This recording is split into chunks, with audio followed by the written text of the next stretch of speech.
Hi guys, welcome back. Today we'll see 5 interesting points about superheroes. We all know about superheroes, right? Superman, Batman, Iron Man. We would have seen movies about them or we would have read novels about them. All of that is fiction and all these characters are fictional characters. But today we'll be seeing about real superheroes with real superpowers. In India, they are known as Siddhas, Siddharhal. We'll see 5 interesting points about them. The first point is, who are these Siddhas and what kind of powers do they have? The Siddhas are evolved beings. They were born as human beings and they've evolved to a higher level than the normal human beings. You can say they are enlightened ones. They've perfected their body and perfected their soul. Siddhas are saints.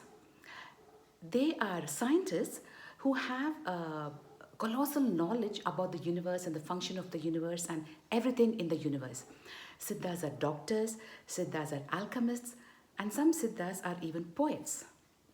Now, what kind of powers did these Siddhas have? They had different powers. They could, starting from walk in water, walk through walls, make themselves invisible, all the way to taking the soul out of their body and entering into another body. They could do many things. When we research about Siddhas, there are 8 Siddhis or powers which all the Siddhas are believed to possess, Siddhis. They have the power to shrink themselves to a very small size or to enlarge themselves, make them really huge. They can make their body really heavy, the weight of a mountain, or they can make their body very light, almost like air, which can make them fly. These 4 powers you would have come across when you read short stories about Lord Anjaneya in the Ramayana. The next one is to make things out of nothing. So material things, they can just make it out of nothing. By the wave of their hand, they can just create things, material things. That is a power, the 5th one. The 6th one is they can make their body function properly in any kind of environment, ambience. You might have seen videos of sadhus in the Himalayas, in the sub-zero temperatures. They'll be living there with just a cloth in their waist, that is all. The temperature, the snow doesn't bother them. They can live underwater, they can walk on fire. So all these things, the body can adapt to any kind of environment. That is the 6th one. The 7th power is they can control nature. They can bring rain, they can stop rain, they can bring thunder, stop thunder, they can create fire, put out fire, all instant like this. They can control nature. That's a 7th power. And the last 8th one is they can control the mind of another being, a person or any creature, like an animal. If you read the story about Gautama Buddha, there a mad elephant charges at the Buddha, and all that Gautama Buddha does is place his palm on the elephant's forehead like this, and the elephant is subdued immediately. This probably is that kind of power which he can control the mind of another person or another creature. These are some of the kinds of powers that the Siddhas had. That's the first point. The second point is, how did they get these powers? For that, we first have to see they have to live for a very long time, right? Because to learn each of these powers will take hundreds to thousands of years. Till then, the person, the Siddha, has to be alive. He has to be alive, he has to be healthy and also be young, right? For that, the Siddhas came up with their own way, which is known as Siddha Vaidyam, or the Siddha way of medicine. That's the second point. The Siddhas believe that the body is made up of the 5 things, the 5 elements: earth, fire, water, air, and ether. These 5 elements, and there are 3 kinds of energies in the body: Vata, Pitta, and Kapha. I want to mention here that in Ayurveda, these are very commonly used. I want to say that Siddha way of medicine is much more ancient than Ayurveda. Okay, these 3 energies are there in our body. Each of these energies is associated with one of the elements. Like Vata is associated with air, Pitta, I think, with fire, and Kapha with water. So these 3 energies have to be in a particular ratio. If there's imbalance, then illnesses, diseases, all that is caused. So this has to always be maintained in that particular ratio. For that, the Siddhas their kind of medicine was aggressive or crude. They would consume chemicals, minerals, ions, They would consume gold. They were alchemists, right? So they could take any cheap metal and convert it into gold. So they would consume gold. They would even consume mercury and sulfur, which are deemed poisonous to the human body. Siddhas were the first to learn the secret of solidifying mercury at room temperature. So they would consume all this and get their body to get to a state of immortality, preserve their body. And other than these things, a very important one is pranayama, breathing technique, the right breathing technique. See, pranayama is something that's very powerful. Even us today, you and me, even though we've abused our body so much with pollution, things we eat, odd times we eat, all of that, even now, if we properly do the pranayama, we can still extend our life to a little period. So the Siddhas were very particular. They would follow pranayama every day or probably all the time. That was one way of extending their life to long periods. So now the Siddhas have learned, they've kind of got control over their body. They've learned to preserve their body through Siddha way of medicine, Siddha Vaidya. Now, how are they going to learn all the Siddhis or the powers? How are they going to acquire all that? That will take us to the next point, the third point, where the Siddha will sit in meditation. He's going to sit in a particular spot, in a particular position, without moving, without food, water, or anything for a very long time. So first what happens is, after a few years or whatever time, the physical body of the Siddha will not bother him anymore. He'll be able to detach himself from this physical body. The botherations, the pain, all of that will not affect him.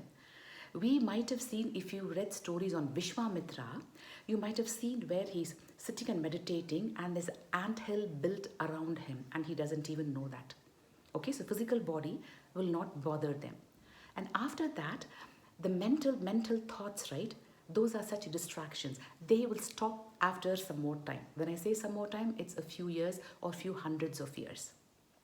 Because the mental thoughts are something that pulls a person back to the physical self, right?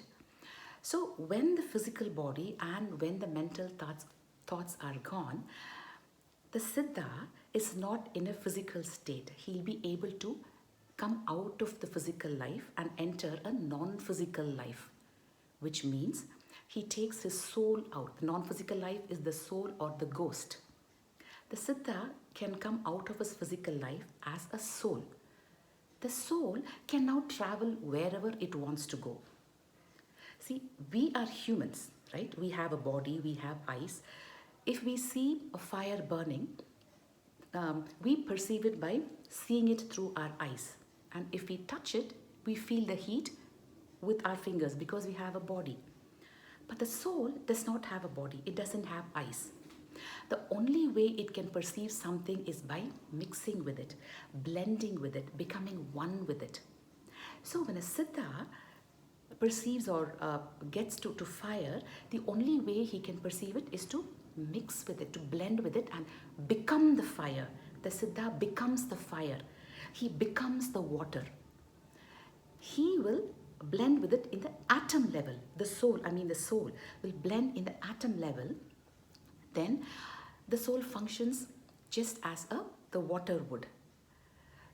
So to understand something, we've read that we have to become it to understand it completely. That's what the Siddhas did.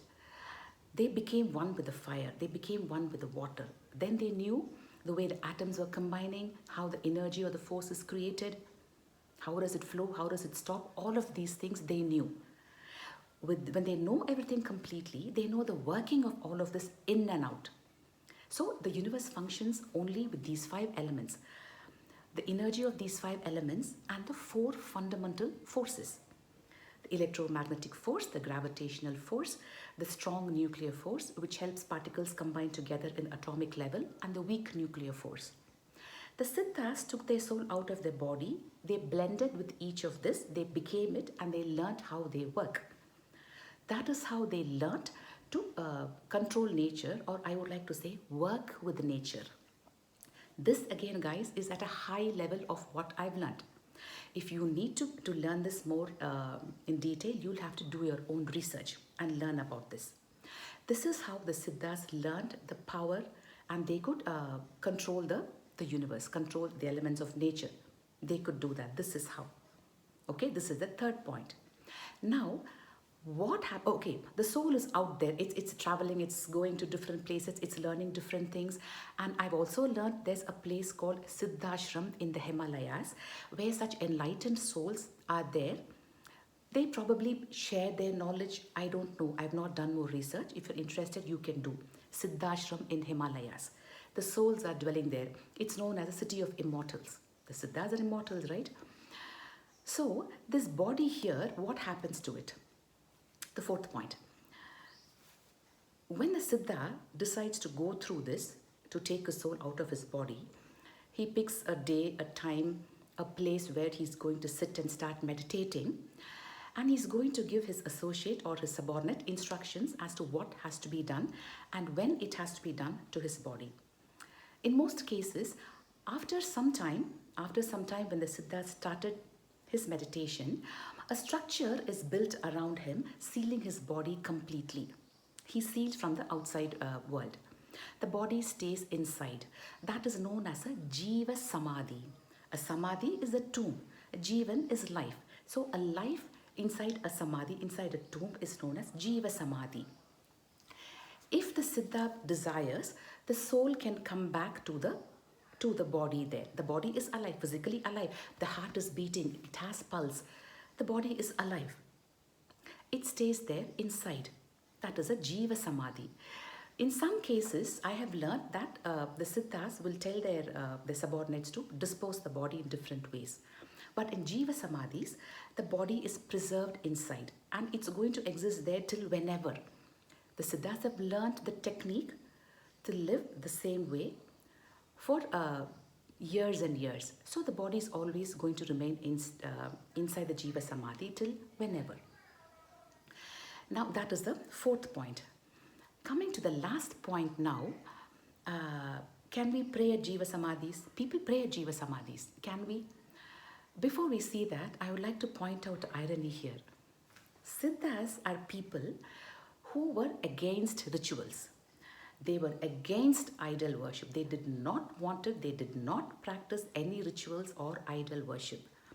There are a couple of lines in Tamil which would say, Sutta chatti sattuvam karichuva yariyumo natta kallum pesumo nadan ullirukkail. What that means is, we cook in a pot. We cook every day in a pot, different kinds of foods. But does the pot or the ladle ever know the taste of the food? They don't, right? Same way, we do all our rituals, all our prayers to the idol, to the deity. But end of the day, it's after all stone, right? The true God is inside us. Tella telindarka jeevan sivalingam. That is what the Siddhas said. That's what they believed in. But we are humans. We believe in idol worship. So what have we done? We have built temples on top of almost all the Jiva Samadhis. In Parani, there is a Muruga temple. There, the Jiva Samadhi of Siddhar Bogar is believed to be there. In Chidambaram at Rajar Kovil, the Jiva Samadhi of Siddhar Tirumular is there. In Tiruvannamalai, Siddhar Idaikadar's Jiva Samadhi is there. So we've built temples on top of the Jiva Samadhis, or we've at least installed a Shivalingam there. And we go there, we do all the rituals, all the archanais, and we pray. Can we pray? Of course we can. If we believe in Siddhas, we can go, we should go to the Jiva Samadhis and pray there. Now, I've heard some people say that when they go to Jiva Samadhis and they place their head or their hands there, they can feel the vibration that's coming from the energy of the body of the Siddha inside. He's in deep meditation for how many ever years, right? And he's giving out so much of energy. We feel the vibration there is what I've heard quite a few people say. But personally, I have not experienced it. I've been just to 1 or 2 Jiva Samadhis till now. And another thing is, we have to be in a state or a position to receive that, right? So I'm hoping sometime in the future I'll be blessed to experience that. And we can pray to Jiva Samadhis because the Siddhas are at a higher level than us. See, starting from a sand particle or a rock all the way to the Paramatma, there are different levels. Siddhas are at a level between human beings and the Paramatma. So at any level, we are capable of blessing all the species or creatures below us. So the Siddhas can bless us with all Aishwaryam, take away your problems. They can do all this so we can pray to them. To understand these levels better, we will give a link to one of the discourses by Guruji Ravi Shankar where he explains it in a very simple and neat way. If you're interested, please go through that. Okay, these are the 5 points I was wanting to share with you about the superheroes, super beings, Siddhas. We'll have a small question here if you're interested. We saw Jiva Samadhis, right, about Siddhas. Some Siddhas have more than one Jiva Samadhis. They have 2 Jiva Samadhis. How is that possible? If you're interested, you can research. You can always comment here or you can also email us. The email is also given here.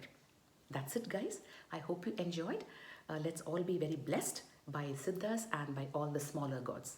Take care, guys. You have a good one. Bye.